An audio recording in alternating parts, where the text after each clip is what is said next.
नमस्कार दोस्तों, मैं अपना स्वागत करता हूं आपका अपने YouTube चैनल मैथ्स स्टडी पर। अगर आप हमारे चैनल पर पहली बार है तो कृपया चैनल को सब्सक्राइब कर ले और बेल आइकन को जरूर दबाएं ताकि आप सबसे पहले हमारे वीडियो देख पाए। दोस्तों शुरू करते हैं आज की क्लास। फटाफट से वीडियो को लाइक कर दीजिए, अपने दोस्तों के साथ शेयर कर दीजिए और बता दीजिए सभी को कि 30 जून को आपको गणित की परीक्षा होने वाली है। वैसे आप सभी को पता है, सोशल मीडिया का जो प्रभाव है उसको देखते हुए मैं उम्मीद करता हूं कि सभी बच्चों को ये बात मालूम होगी कि आपकी जो एग्ज़ाम है उसका जो आरबीएससी यानी आपका जो बोर्ड है उसने टाइम टेबल भी जारी कर दिया है। 30 जून को आपकी गणित की एग्ज़ाम होने वाली है, तो आप अपनी तैयारी है वो जारी रखें और किसी प्रकार की कोई प्रॉब्लम है तो आप गणित से संबंधित तो आप मुझे पर्सनल कांटेक्ट कर सकते हैं, इस वीडियो के कमेंट बॉक्स में बता सकते हैं। तो फटाफट से पेन कॉपी किताब लेकर तैयार हो जाइए और अपना टाइम टेबल बना लीजिए किस प्रकार आपको पढ़ाई करनी है। तो मैं भी आपके लिए एक छोटा सा सेशन बना रहा हूं जिसमें हम पढ़ाई नहीं करूँगा, मैं आपको नहीं निकलूँगा, मतलब पढ़ाऊँगा नहीं, उसमें केवल हम आपके जो ये जो 1 महीने का जो समय है उसमें किस प्रकार आपको शेड्यूल बनाना है ताकि आप अपनी पढ़ाई है वो निरंतर जारी रख सके और अपना जो गोल है उसको आप अचीव कर सकें। ठीक है, तो दोस्तों शुरू करते हैं आज की क्लास। अपनी जो बुक है उसका पेज नंबर 96 देखेंगे, प्रश्नावली 5.3। कुछ क्वेश्चन हमारे हो गए हैं, आगे वाले क्वेश्चन हम हल करते हैं। देखो 6 क्वेश्चन मैंने पिछली वाली क्लास में करवा दिए हैं, नेक्स्ट कुछ क्वेश्चन है वो उसको मैं शुरू करवाने जा रहा हूँ। ठीक है, तो फटाफट से अब अपनी किताब में पढ़ेंगे। देखो 7वां प्रश्न, 6 प्रश्न मैंने कंप्लीट करवा दिया। 7वां प्रश्न क्या है, देखो 7वां प्रश्न, प्रश्न नंबर 7। पढ़ो क्या कह रहा है। प्रश्न नंबर 7 कह रहा है कि 1 से 1000 के बीच 3 से भाज्य सभी विषम संख्याओं का योगफल ज्ञात कीजिए। अच्छा क्वेश्चन है। देखो क्वेश्चन की लैंग्वेज को समझना, ये नहीं कि मैंने आपको पीछे जो क्वेश्चन करवाए उसके अकॉर्डिंग आप इसको कर लेंगे, नहीं, थोड़ा सा इसमें एक एक वर्ड को पढ़ना है। प्रश्न में क्या कह रहा है कि 1 से लेके और 1000 तक उन संख्याओं का योग ज्ञात करना है जो 3 से विभाजित होती है। 3 से क्या होती है, विभाजित, यानी उनमें 3 का भाग जाता है। और एक शर्त और एक की है कि वो संख्या विषम भी होनी चाहिए। क्या होनी चाहिए, विषम होनी चाहिए। इस वर्ड पर आपको विशेष ध्यान देना है, नहीं तो आपका आंसर गलत हो जाएगा। समझ में आ रही बात आपको। आप ये कर लेंगे कि 1 से 1000 के बीच में 3 से विभाजित होने वाली संख्याओं का योगफल ज्ञात कर लेंगे, गलत हो जाएगा। वो संख्या क्या होनी चाहिए, विषम भी होनी चाहिए। तो कैसे करेंगे, देखो लिख लो पहले क्या कि 1 से 1000 के बीच। अब देखो के बीच एक शब्द आया, के बीच। कई बार ये पूछ लेता है कि 1 से 1000 तक, इन दोनों शब्दों में अंतर है। एक तो होता है के बीच और एक होता है तक। तक जब शब्द आता है इसका मतलब जो दोनों संख्या है वो भी शामिल होती है उसमें, 1 और 1000 भी शामिल होगा। और जब बीच शब्द आ गए इसका मतलब उसमें यानी 1 और 1000 के बीच वाली दोनों संख्या इसमें शामिल नहीं है। समझ गए। तो 1 से 1000 के बीच वे संख्याएं के बीच वे विषम संख्याएं, वे विषम संख्याएं जो 3 से विभाजित होती है, 3 से विभाजित होती है, उनको आप लिखेंगे। अब कैसे लिखेंगे, देखो पहली संख्या है आपके पास में 1। अब 1 के बाद में 1 को शामिल नहीं करना है, 2 में 3 का भाग नहीं जाता है, 3 में जाता है। क्या 3 सम है या विषम है, विषम है, तो पहली संख्या आ गई 3।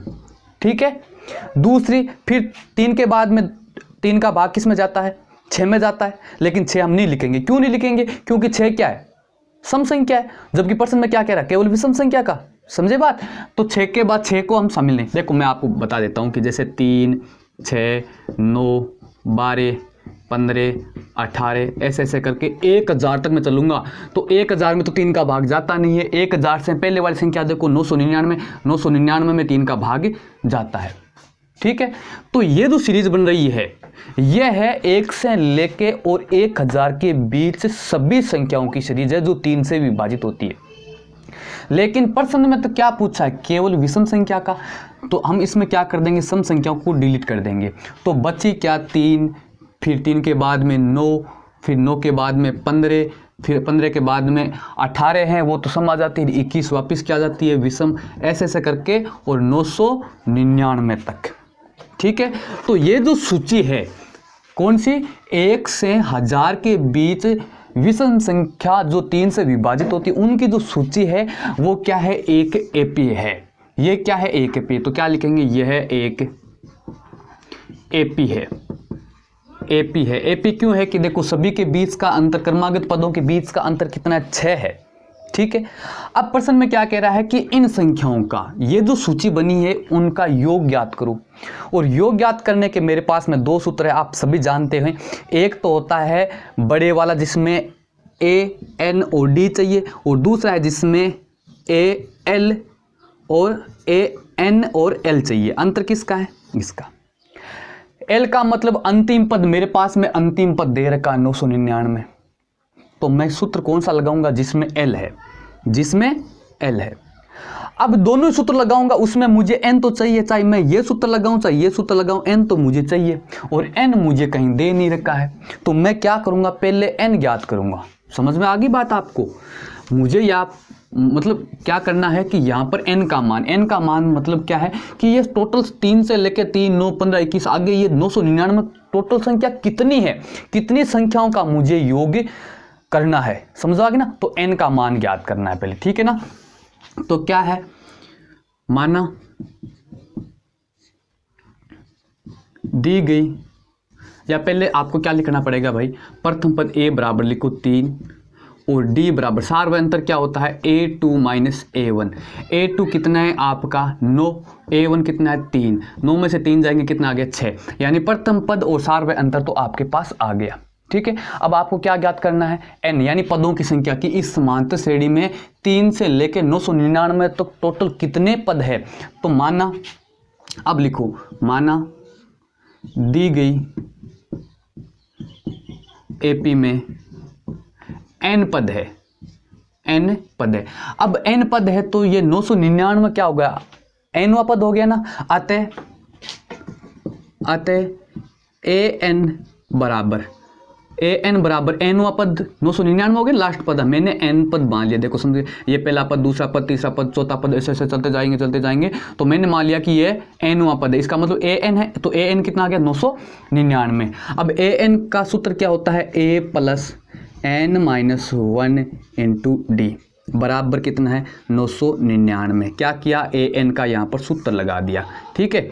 अब an का सूत्र लगा दिया, मान पुट कर दो। क्या a का मान कितना है 3, प्रथम पद है 3, n मुझे ज्ञात करना है, जो कहते हो पढ़ रहने दो। d कितना है 6 बराबर 999। अब क्या होगा, ये 3 उधर जाके घट जाएगा। तो देखो बोर्ड मास नियम के अनुसार मैं इसको हल कर रहा हूँ।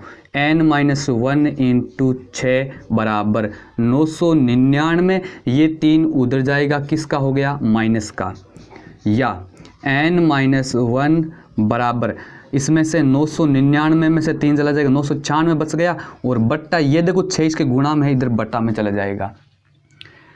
आगे क्या करेंगे, देखो n माइनस 1 बराबर, अब 996 में 6 का भाग दे लो। देखो 9 में 6 का भाग एक बार, बच गया 3 के आगे 9 लिखूंगा 39 में 6 का भाग दूंगा तो 6 छक्के 36 बच गया, फिर 3 का आगे 6 लिखूंगा 36 में 6 का भाग 6 बार, यानी n माइनस 1 का मान कितना आ गया 166। तो n बराबर कितना आ जाएगा 166, ये एक उधर जाके किसका हो गया प्लस का, तो n बराबर कितना हो गया 167। इसका मतलब क्या हुआ कि 3 से लेके 999 तक जो ये एपी है उसमें 167 ऐसे पद हैं जो 3 से विभाजित भी होते हैं और वो विषम संख्या भी है। यानी मेरे पास पदों की संख्या आ गई। प्रश्न में क्या पूछा है, इनका योग पूछा है। ये तो समांतर श्रेणी 3, 9, 15, 21, 999 तक इनका योग पूछा है। तो योग लगा दो, चूंकि एस एन बराबर n/2 a प्लस l होता है। आपके पास अंतिम पद है तो आपको बड़े वाला सूत्र नहीं लगाना, मैं बार बार बता रहा हूँ आपको। आगे हल कर लो। एस एन का मतलब कितना, n का मान अभी आया 167 बराबर n की जगह 167/2। मैं केवल आपको यहाँ पर देख रहे हो, आप मान देख रहा हूँ। a का मान कितना आया 3 प्लस l का मान कितना है अंतिम पद 999। हल कर लो आगे। 167/2 गुणा 999 में 3 जोड़ेंगे तो कितना आ जाएगा 1000 2 आ जाएगा। अब इसको काट लो, ये कितना हो जाएगा 1000, तो 501 हो जाएगा। ये कितना हो जाएगा 501। अब 501 को आप क्या करेंगे 167 से मल्टीपल कर लो। तो मल्टीपल कैसे करेंगे, देखो 500 से करूँगा तो क्या आएगा 2 0 लगा लो आगे, और 5 7 35 कैरी 3, 5 को 6 से गुणा किया 30, 30 और 3 33 कैरी 1, 5 से 1 6। ये तो मैंने 500 से किया, फिर 1 से और करना है, 1 से करूँगा तो क्या आएगा 167 आएगा। 167 कर लो 6 6, ये उत्तर आएगा, यानी आपका उत्तर आएगा 63,667। ये आंसर आएगा इस प्रश्न का। एकदम से धीरे धीरे मैंने आपको समझाने की कोशिश की। आप लोगों की शिकायत आ रही थी सर आप बहुत स्पीड से बोल रहे, तो एकदम से स्लो धीरे से मैंने आपको समझाने की कोशिश की है। तो आप इसका स्क्रीनशॉट ले लीजिए कि थोड़ी सी ब्राइटनेस ज़्यादा, मैं ब्राइटनेस कम कर देता। अगले वाला प्रश्न देखो, प्रश्न नंबर 8। छठा प्रश्न, 7वां प्रश्न हो गया कंप्लीट। 8वां प्रश्न देखो कि एक समांतर श्रेणी में प्रथम पद 8 है। पहला पद आपको 8 दे रखा है, nवां पद 33 है। nवां पद क्या दे दिया 33 तथा पहले n पदों का योग 123 है और उन n पदों का योग 123 है। तो n तथा सार्व अंतर d को ज्ञात कीजिए। प्रश्न नंबर 8 कैसे हल करेंगे, देखो पहले आपको जो दिया गया है लिख लो। दिया गया क्या दे रखा है, आपको दे रखा है प्रथम पद, जो प्रश्न में दे रखा है वो लिख लो। प्रथम पद a बराबर 8 दे रखा है।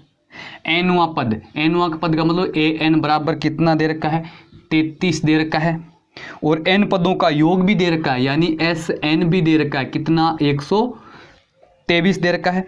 तो n और d ज्ञात करना है आपको। प्रश्न में क्या पूछ रहा है आपको, n बराबर और d बराबर क्या होगा, इनका आपको मान पूछ रहा है। कैसे करेंगे, देखो 2 चीज़ें दे रखी है, उन 2 चीज़ों के सारे हम 2 समीकरण बनाएंगे, उन्हीं से हमारा काम हो जाएगा। क्या करेंगे, देखो आपको पता है चूँकि sn बराबर 123, यहाँ से आप क्या लगाओ n का सूत्र लगाओ। n का सूत्र क्या sn का सूत्र क्या होगा, n/2 2a + n-1 into d बराबर 123। ठीक है, अब यहाँ पर देखो nवां पद 123 है, तो आप ये सूत्र नहीं लगाएंगे, देखो इससे थोड़ा सा लंबा हो जाएगा, क्योंकि d काम आ रहा है तो वही वापस समीकरण बनेगा। समझ आ गई, तो क्या करेंगे n/2 a + l, बस काम हो गया, बराबर 123। यहाँ से मैं n याद कर लूँगा।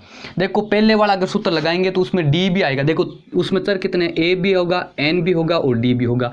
तो d तो मेरे पास में ज्ञात नहीं, मैं n कैसे ज्ञात करूँगा, समझे ना बात।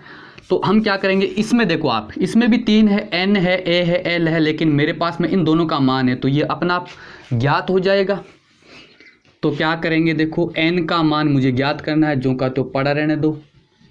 a का मान कितना दे रखा है, प्रश्न में 8 दे रखा है, और l का मतलब अंतिम पद, और अंतिम पद यानी उस समांतर श्रेणी में n पद है, nवां पद 33 है, तो अंतिम पद भी क्या हो गया 33 बराबर 123। हल कर लो, मुझे मान किसका चाहिए n का, तो n बराबर 123 उधर है, ये 2 बट्टे में उधर जाके गुणा में चले जाएगा बट्टा, और ये जो पूरा है 33 और 8 कितने हो जाएंगे 41, ये 41 इधर बट्टे में आ जाएगा। मैं एक स्टेप में पूरा काम कर दिया, यहाँ से समझ में आ गया आपको। n की वैल्यू चाहिए मुझे, 2 उधर गुणा में चला जाएगा, और n के ये गुणा में है तो ये बट्टा में चला गया। ठीक है, अब इसको हल कर लो आप, कितना आ जाएगा, सॉरी ये 123 था। n बराबर, अब n का मान देखो 41 से 2 से 41 कटता नहीं है, यहाँ पर देखो आप, इसका इकाई का पद 1 है, 2 से गुणा करूंगा तो यहाँ 2 आ रहा है, मैं अगर 3 को इसको 3 से गुणा करूँगा यहाँ पर 3 आ रहा है, तो इसका मतलब ये संभावना है कि 123 में 41 का भाग 3 बार जा सकता है। ठीक है, तो 3 बार भाग जा रहा है 41 में, ये कट बार और ये गया 3 बार। कैसे पता चला, 41 को 3 से मल्टीपल कर लो, 3 4 3 12 123 आ रहा है, तो इसका मतलब भाग जाएगा। अब 3 को 2 से गुणा कर लो, कितना आया 6, यानी कि इसमें पदों की संख्या कितनी आ गई 6 आ गई। अब देखो ये आ गया हमारा n का मान। n के मान के बाद में हम क्या करेंगे, d का मान ज्ञात करना। तो d के लिए क्या करेंगे, चूंकि आपको दे रखा है an बराबर 33, an बराबर कितना दे रखा है 33। अब यहाँ पर an का सूत्र लगा लो, तो an का सूत्र होता है a + n-1 इंटू d बराबर कितना 33। यहाँ पर मान रख दो, a का मान कितना दे रखा है 8, प्लस n का मान अभी हमने ज्ञात किया, कितना आया 6, तो 6 माइनस 1 गुणा d बराबर 33। या अब 6 उधर चला जाएगा तो इधर क्या बचा, ये बचाएगा आपके 6 में से 1 जाएगा, कितना 5d बचेगा, कितना बचा 5d बराबर 33, और 8 उधर जाके किसका हो गया, माइनस का। 5d बराबर 33 में 8 जाएगा, कितना बचा 25, या d बराबर 25/5, कितनी बार गया 5 बार। अतः आप क्या लिखेंगे कि n बराबर 6 तथा d बराबर 5। ये छोटा सा प्रश्न है, 2 सूत्र लगेंगे, दोनों एक तो लगेगा आपको a वाला। अब यहाँ पर योग वाला सूत्र है वो आप ये नहीं लगाएंगे, n/2 2a + n-1 into D वाला नहीं लगाएंगे। इससे भी हो जाएगा, लेकिन इससे क्या करना पड़ेगा, एक तो यहाँ से समीकरण बनानी पड़ेगी आपको और एक यहाँ से समीकरण बनानी पड़ेगी। उन दोनों समीकरणों में आपको 2 चर हो गए, दोनों चरों का मान ज्ञात करके फिर करना पड़ेगा। तो इतना लंबा आपको नहीं करना है, बस शॉर्ट और सर्किट करना। आपको पता है कि यहाँ पर आपने छोटे वाला सूत्र लगा लिया, n आपको ज्ञात करना है, a आपके पास में है, l आपको दिया गया है, तो आसानी से यहाँ पर हमने n का मान ज्ञात कर लिया, उसके बाद में हम d का मान ज्ञात कर लेंगे। यह आपका 8वां प्रश्न कंप्लीट हो गया। नेक्स्ट प्रश्न 9वां प्रश्न। 9वां प्रश्न क्या है, देखो 280 रुपये की राशि 4 पुरस्कार देने के लिए रखी गई है। यदि प्रथम पुरस्कार के बाद का प्रत्येक पुरस्कार अपने ठीक पहले पुरस्कार से 20 रुपये कम हो तो प्रत्येक पुरस्कार की राशि ज्ञात कीजिए। देखो क्या कह रहा है कि 280 रुपये आपको पुरस्कार में देने और 4 जगह 4 पुरस्कार बनाने हैं और चारों बराबर नहीं है, यानी एक पुरस्कार है उससे अगले वाला पुरस्कार उससे 20 रुपये कम है। तो क्या करेंगे, देखो प्रश्न नंबर 9। आपको देखो मैंने एक पैराग्राफ पढ़ने के लिए भी बोला था और मैंने आपको एक बात भी समझाई थी कि अगर आपको पद मानने, जैसे 2 पद मानने, 3 पद मानने किसी समांतर श्रेणी के, तो अगर आपको विषम मानना है, विषम संख्या में पद मानने हैं और सम संख्या में पद मानने हैं, तो क्या करेंगे, विषम में तो आपको पता है कि बीच में a मान लो, आगे वाला a माइनस डी मान लो, इधर वाला a प्लस डी मान लो, तो 3 हो गए। बीच में a मान लो 4 करना है तो a माइनस 5 करना है तो d, आगे वाला a माइनस 2d, इधर आ जाएगा a प्लस डी और a प्लस 2d। ये आपके कितने पद हो गए, 1 2 3 4 5। विषम में मानना है तो आपको बीच में a मान लो और फिर इधर क्या करते जाओ, आप एक एक d घटाते जाओ और इधर एक एक d बढ़ाते जाओ, तो आपको विषम संख्या में पद मिल जाएंगे। जैसे यहाँ पर 3 पद मिल गए, 3 पदों की समांतर श्रेणी है, ये 5 पदों की समांतर श्रेणी है। अगर आपको सम संख्या में पद बनाने, जैसे प्रश्न में पूछा है आपको कि 4 राशि हैं, 4 राशि का मतलब 4 क्या है, सम है, तो सम वाली में क्या करेंगे, आप देखो बीच में क्या कर लेंगे, a प्लस डी और दूसरा मान लो a माइनस डी, ये 2 बीच वाले पद मान लिए। उससे आगे वाला पद कैसे मानेंगे, a माइनस 3d और इधर मान लो a प्लस 3d। तो ये पद 1 2 3 4, ये 4 पदों की क्या होगी, समांतर श्रेणी होगी। मतलब इस प्रकार मानने से क्या होगा कि आपको आगे कैलकुलेशन में सुविधा होगी, समझ गए। तो आप किस प्रकार 4 पद मानेंगे वो आपको मैंने बता दिया। अब देखो क्या कर रहा है, माना क्या माना 4 पुरस्कार की राशियां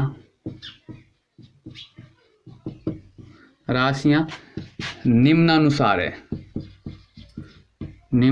है। क्योंकि 20 का अंतर है तो वो किस में होगी, समांतर श्रेणी में होगी। तो क्या होगा, पहली मान ली मैंने a प्लस 3d, दूसरी राशि मान ली मैंने a प्लस डी, तीसरी राशि मान ली a माइनस डी और चौथी राशि मान ली a माइनस 3d। ये 4 पुरस्कार की राशियां मैंने मान ली, इनका मुझे मान ज्ञात कर लेंगे तो उसके बाद में हमारा आंसर मिल जाएगा। तो क्या करेंगे, देखो आपको पता है कि वो टोटल रुपये कितने, 280 रुपये दे रखे हैं। प्रश्न में कितने दे रखे हैं आपको, 280 रुपये दे रखे हैं, ठीक है।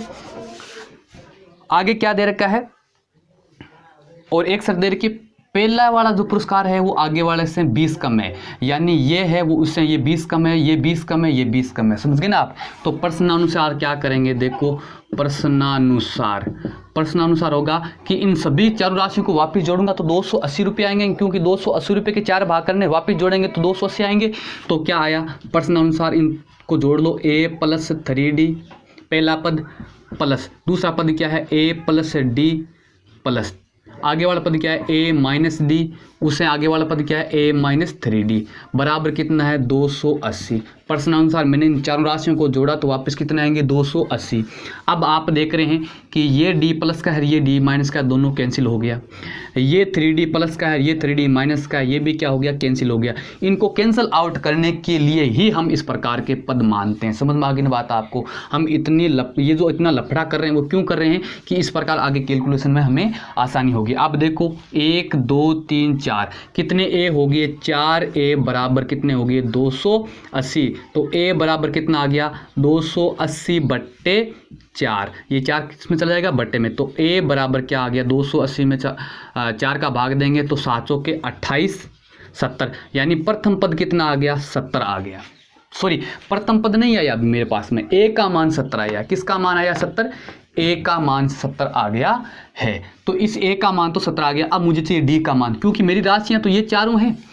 a प्रथम राशि को मत मान लेना आप, a प्रथम राशि नहीं है, a तो इसका मान आया। अब d का मान ज्ञात करना है। वो d का मान ज्ञात करने के लिए प्रश्नानुसार फिर, ये तो पहली शर्त है तथा। दूसरी शर्त में क्या कह रहा है, प्रश्न में पढ़ो। प्रश्न में कह रहा है कि दूसरी प्रत्येक पुरस्कार प्रथम पुरस्कार के बाद का प्रत्येक पुरस्कार अपने ठीक पहले पुरस्कार से 20 रुपये कम है। इसका मतलब क्या है कि ये जो पुरस्कार है और ये जो पुरस्कार है ये इससे 20 रुपये कम है। इसका मतलब क्या हो गया कि a प्लस 3d पहला पुरस्कार है वो, उसमें से मैं दूसरा पुरस्कार घटाऊंगा तो क्या आएगा, इसका उत्तर आएगा 20। प्रश्न को समझे कि आप मैंने क्या किया है। वो कह रहा है कि ये पुरस्कार इससे 20 कम है, तो मैं इसमें से ये घटाऊंगा तो कितना आएगा 20 आएगा।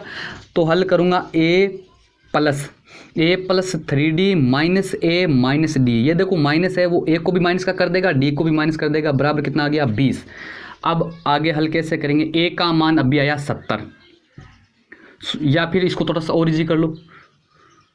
a से a कट गया, यहाँ से देखो a में से a कट गया और 3d में से 1d चला गया, 3d में 1d चला जाए, कितने d बचा 2d बराबर 20।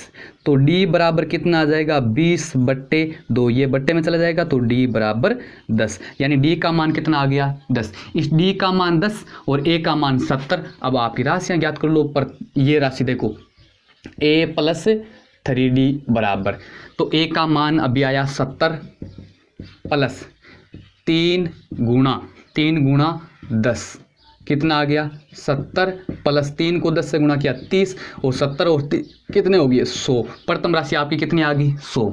सेकंड राशि क्या है, ये आपकी पहली राशि। दूसरी राशि क्या है a प्लस d बराबर, a का मान 70 प्लस d का मान 10, कितना आ गया 70 और 10 80 हो गए। दूसरी राशि कितनी आ गई 80, 20 कम है, देख लो 20 कम है।